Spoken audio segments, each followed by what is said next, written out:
j'espère que vous allez bien, c'est Créafait. Donc tout d'abord, merci aux personnes qui se sont abonnées dernièrement à la chaîne. Merci aussi à toutes celles qui restent fidèles. Et enfin, un grand merci pour les commentaires que vous me faites, qui sont en règle générale très positifs. Et je vous remercie, ça fait du chaud au cœur, ça donne donc envie de continuer à vous proposer des petites choses. Donc on continue aujourd'hui dans notre série spéciale Pâques. Et donc, si vous avez regardé il y a quelque temps ma petite vidéo concernant la boîte compartimentée, vous avez donc pu constater que je vous avais promis que je vous ferai un modèle spécial Pâques pour pouvoir mettre des œufs et que ce modèle serait rectangulaire. Donc, si vous n'avez pas vu la vidéo, vous retrouvez le lien dans la barre d'infos en haut de l'image. Donc, chose promise, chose due, vous savez qu'en règle générale, j'essaye de tenir mes promesses. Alors, parfois, je mets un petit peu de temps, je suis désolée, mais bon, j'ai un travail très prenant à côté. Donc, je ne peux travailler que les week-ends ou quand je suis en congé sur les vidéos et sur les prototypes. Et donc, voilà, je vous propose aujourd'hui donc cette petite boîte qui va pouvoir vous permettre de mettre 16 petits œufs de Pâques. Alors, c'est une boîte compartimentée vitrine. Alors, vous n'êtes pas obligé de la faire en format vitrine, hein. Vous pouvez la faire complètement fermée si vous le désirez. Moi, j'ai décidé de la faire vitrine. Par contre, par rapport à la dernière fois, cette fois-ci, je suis venue faire donc mon ouverture vitrine avec une machine de découpe. Dans l'autre vidéo, on l'avait fait manuellement, hein. Bon, j'essaye de penser à tout le monde, hein, ceux qui sont équipés, ceux qui ne sont pas équipés. Voilà. Et donc, cette boîte va mesurer 14 cm sur 10 cm sur 3 cm de haut. Alors, ne soyez pas surprise dans la vidéo. En fait, je n'avais pas fait de prototype. J'y suis allée un petit peu franco. Et pendant la vidéo, je me suis rendu compte que je m'étais un petit peu trompée sur les dimensions du socle de la boîte. Donc j'ai dû recommencer certaines parties concernant cet élément. Donc par rapport à d'habitude, il va y avoir un petit peu moins de fluidité dans certains plans de la vidéo. Il y a un petit peu plus de coupe, donc ne soyez pas surpris. Voilà. Donc, si ce petit projet vous intéresse, eh ben, je vous invite à regarder la suite de la vidéo. Pour le projet d'aujourd'hui, vous aurez besoin du matériel classique, c'est-à-dire d'une table à ranurer de son plioir, ou ce que vous avez d'habitude si vous ne possédez pas. D'une règle, d'un crayon de papier et d'une gomme, d'une paire de ciseaux, de colle, bien sûr de quoi couper votre papier en amont. Et cette fois-ci, par rapport à l'autre tuto, moi je vais faire l'ouverture avec une machine de découpe, mais si vous n'en avez pas, donc il vous faudra un cutter. Et là par contre, je vous renvoie vers la vidéo de la boîte carrée. Alors, au niveau des fournitures, vous pouvez faire soit comme moi, prendre du cardstock uni, soit prendre du cardstock imprimé, c'est vous qui décidez. Donc, pour le socle de notre boîte, nous aurons besoin d'un morceau qui fait 21 sur 25. Pour le couvercle, il nous faudra un morceau de 21,2 sur 17,2. Et enfin, pour faire la partie compartiment, il nous faudra un morceau de 16 sur 20 cm. Voilà. Donc ensuite, si vous faites comme moi, vous prenez de l'uni. Pour mater donc votre boîte, vous aurez besoin. Alors, pour ma part, je vais mater uniquement le couvercle, le dessus. Et là, il me faudra un morceau de 9,5 sur 13,5. Et je vais mater aussi les 4 côtés du socle uniquement. Et donc là, j'aurai besoin de 2 rectangles de 13,5 sur 2,5 et 2 morceaux de 9,5 sur 2,5. Donc, maintenant, on va faire comme d'habitude. On va commencer par notre première partie qui consiste à faire toutes nos marques de plis. Donc, on va commencer par les plis les plus faciles et les moins longs, c'est-à-dire le socle et le couvercle de notre boîte. Et ensuite, on s'occupera de faire ceux pour le compartiment. Donc, pour le socle de notre boîte. Alors, moi, pour ma part, c'est une boîte dans laquelle je vais renforcer les côtés. Donc, c'est pour ça qu'il va y avoir 2 marques de plis. Dans nos 25 cm, nous allons venir faire un premier pli à 2,5 et 5,5. Et ensuite, nous allons tourner d'un quart de tour et nous faisons la même chose sur les 3 autres côtés.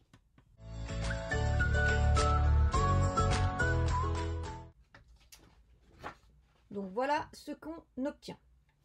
Ensuite, pour le couvercle, je vais venir faire la même chose, sauf que là, cette fois-ci, je vais venir faire une marque de pli à 1,5 et une seconde à 3,5.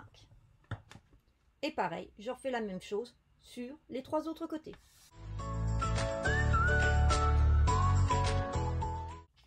Donc voilà, même résultat que tout à l'heure. Et enfin, maintenant, on va venir faire les marques de pli pour nos compartiments. Donc là, on en a pas mal à faire. On va commencer par faire celles qui sont dans les... Oups là, la caméra. Dans les 16 cm. Et donc là, on va venir faire un premier pli à 2,5. Ensuite, 3,5. 4,5. Ensuite, je passe à 7,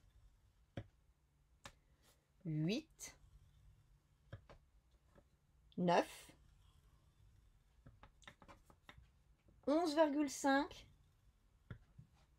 12,5 et 13,5. Donc, je répète, 2,5, 3,5, 4,5, 7, 8, 9, 11,5, 12,5 et 13,5. Ensuite, je tourne d'un quart de tour et cette fois-ci, je vais venir faire mes plis dans mes 20 cm. Et là, je vais venir faire un pli à 3,5, 4,5, 5,5. Ensuite, je passe à 9, à 10, à 11. Après, je passe à 14,5,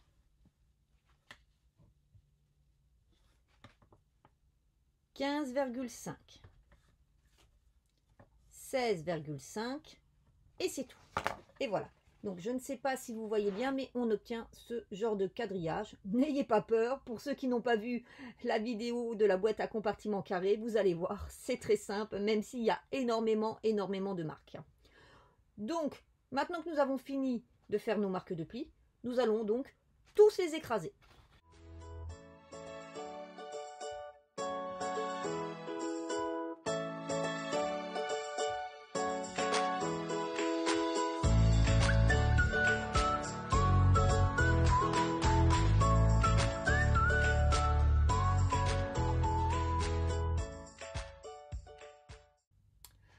Alors, maintenant que j'ai fait toutes mes marques de plis, je vais venir faire toutes mes coupes. Et là, pour toutes les personnes qui ont déjà suivi mes vidéos avec des boîtes, eh ben, on va faire comme d'habitude le même système, c'est-à-dire qu'on va dans un premier temps retirer en bas à droite les 2 petits rectangles. Ensuite, on retire le rectangle qui se trouve ici sur le côté. On vient rendre ceci amovible parce qu'en fait c'est une languette. Voilà.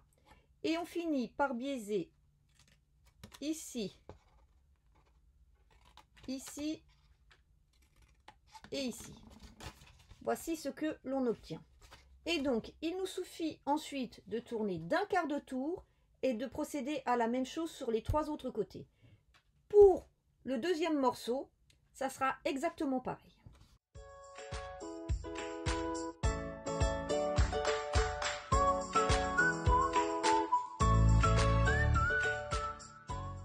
Donc voici ce que l'on obtient. On procède de la même manière sur l'autre morceau. Donc je fais ça hors caméra et je vous retrouve tout de suite après. Donc voici le résultat qu'on a pour nos 2 morceaux, notre socle et notre couvercle. Pour le moment, on va les mettre de côté on va s'occuper donc de notre partie compartiment. Alors, on va dans un premier temps venir refaire une petite coupe. En effet, on va venir couper sur les 4 côtés d'un tout petit millimètre. Alors, pourquoi?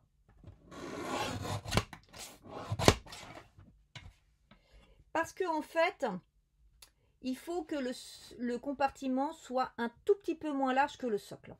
Et là, en fait, j'ai fait des mesures de manière à ce qu'une fois qu'on aura tout plié, on ait exactement les mêmes dimensions que le fond. Sauf qu'il faut un tout petit peu de jeu.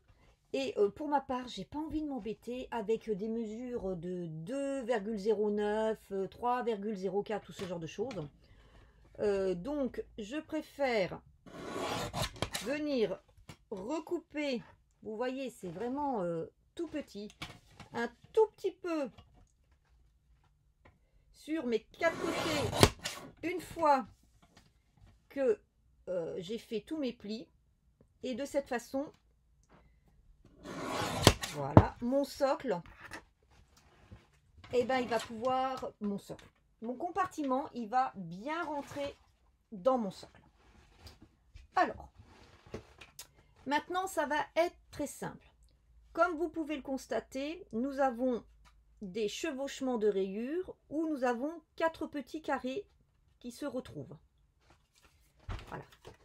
Alors, j'espère que la caméra va bien faire. Voilà, vous avez 4 petits carrés. Et en fait, on va travailler sur tous ces petits 4 carrés. Donc, on va venir prendre sa règle et son cutter. Et on va venir couper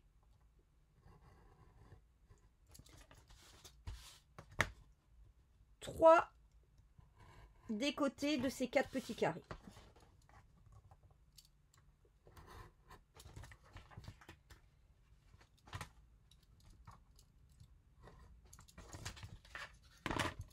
Voilà. On va couper comme ça. Et ensuite, là, on va venir retirer 2 petits carrés.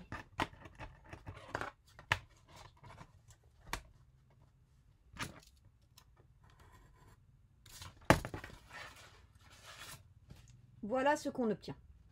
Et on va faire ça sur tous les autres en se mettant toujours dans le même sens. C'est-à-dire que là, si on a fait que nos 2 carrés qui soient à retirer soient les 2 du bas, on fait en sorte que ce soit toujours les 2 du bas. On va toujours dans le même sens. Voilà. Donc, on procède pour tous les autres, pareil.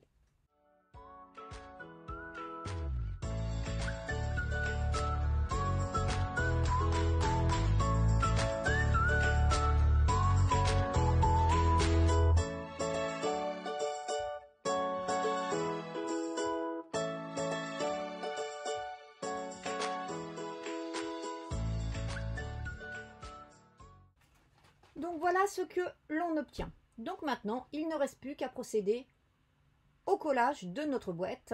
Mais avant, je vais venir faire mon ouverture pour faire le côté un petit peu vitrine. Et avant de passer dans ma machine de découpe, je vais venir mater mon couvercle.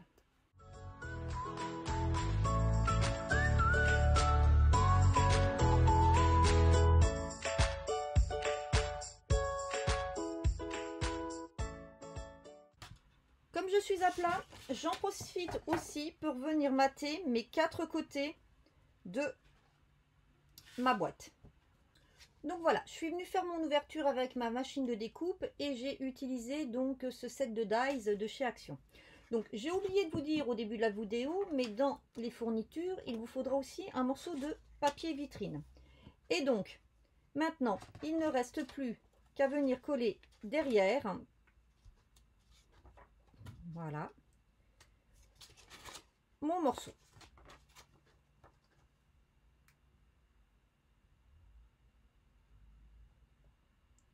Alors, la dimension du papier vitrine, elle va vraiment dépendre de l'ouverture que vous faites. Donc, c'est pour ça que je ne vous donne pas de mesure. Mais comptez qu'il vous faudra de chaque côté au minimum 1,5 à 1 cm pour pouvoir coller correctement votre papier vitrine. Donc voici mon résultat. Et donc maintenant, il ne me reste plus qu'à venir coller tous mes morceaux. Donc je vais commencer par faire l'assemblage de mon couvercle et de mon socle. Et pour ce faire, tout simple, on va déjà venir rabattre les 4 languettes sur les côtés en s'alignant bien au niveau des arêtes.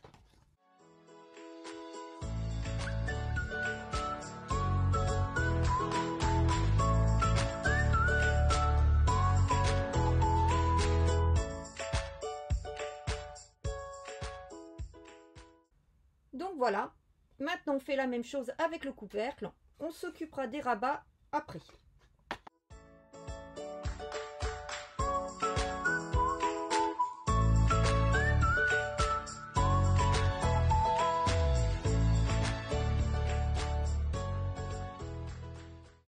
Donc voilà, pour le moment j'ai collé la première partie de mon socle et de mon couvercle. Je vais mettre tranquillement de côté pour laisser sécher. Et après, on s'occupera des rabats. Si vous suivez mes vidéos, vous savez que je fais toujours en 2 temps pour les rabats. Et maintenant, on va s'occuper de notre compartiment. Alors là, vous allez voir, c'est très simple, mais il va falloir surtout respecter une chose. En fait, il va falloir faire en sorte que vos petits plis de 1 cm, ils fassent un petit pli montagne. Vous voyez, comme ceci, qui monte vers le haut. Donc, si jamais, quand vous avez marqué vos plis, ça ne s'est pas fait de cette façon, je vous conseille, avant qu'on s'occupe du collage, de bien reprendre tous vos plis et de faire toutes vos petites montagnes. Donc, dans le sens de la largeur, dans le sens de la longueur. Voilà. Ça va vous aider ensuite beaucoup plus facilement à faire vos compartiments. Voilà. Ensuite, ce qu'il va falloir faire, c'est qu'il va falloir faire en sorte que les petites languettes là, elles passent en dessous. Voilà. Systématiquement. Donc en fait, qu'elles soient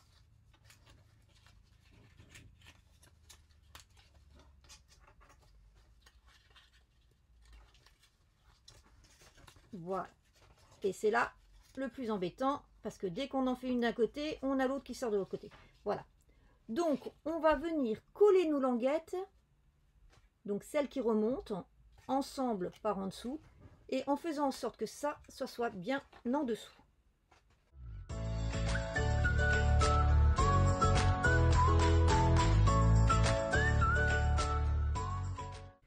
Voilà. Et on répète ça sur les autres.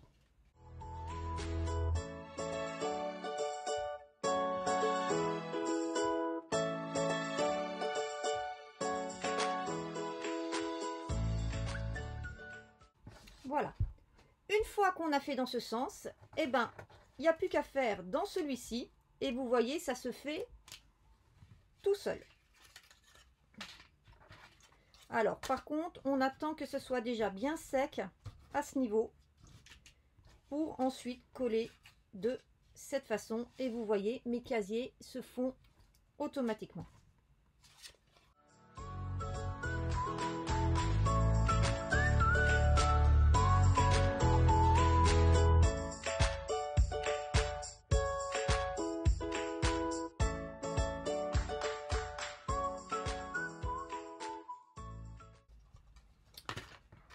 Donc, voici notre résultat. Pendant qu'on laisse tranquillement sécher ça,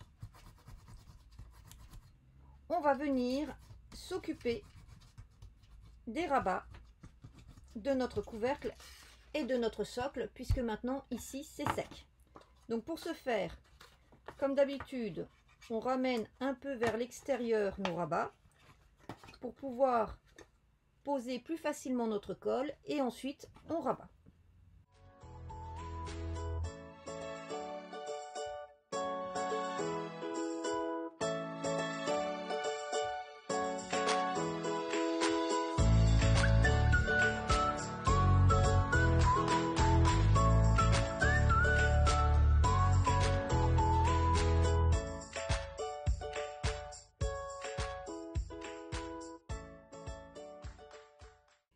Et voilà, notre boîte est terminée. Vous voyez donc que mes petits œufs sont bien à l'intérieur. Bon, ils bougent un petit peu parce qu'il est très difficile quand même de faire la taille précise de ces petits œufs. Donc, vous pouvez constater qu'on en a mis 16 dedans. Et donc, si je les retire tous,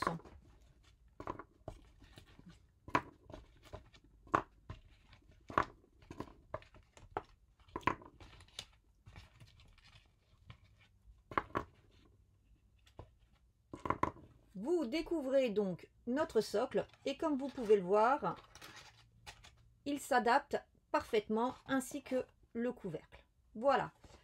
Donc j'espère que ce petit tuto vous a plu. Donc avis aux gourmands et aux gourmandes. Voilà. Je vous referai une présentation de ce type de boîte mais avec des dimensions différentes. Et certainement que je vous la ferai à double étage. Parce que j'aime bien faire des pâtes de fruits maison. Et là justement je veux en offrir et je voudrais pouvoir les envoyer par la poste sans aucun problème. Et donc j'ai décidé de fabriquer donc les petites boîtes qui vont les contenir pour pouvoir les offrir. Et comme je veux pas faire des grosses boîtes, je vais sûrement faire avec donc un compartiment à double étage. Voilà. Donc je vous propose ça très bientôt, promis, avant cet été. En attendant, je vous souhaite une bonne journée. Je vous dis à bientôt et portez-vous bien. Bye bye.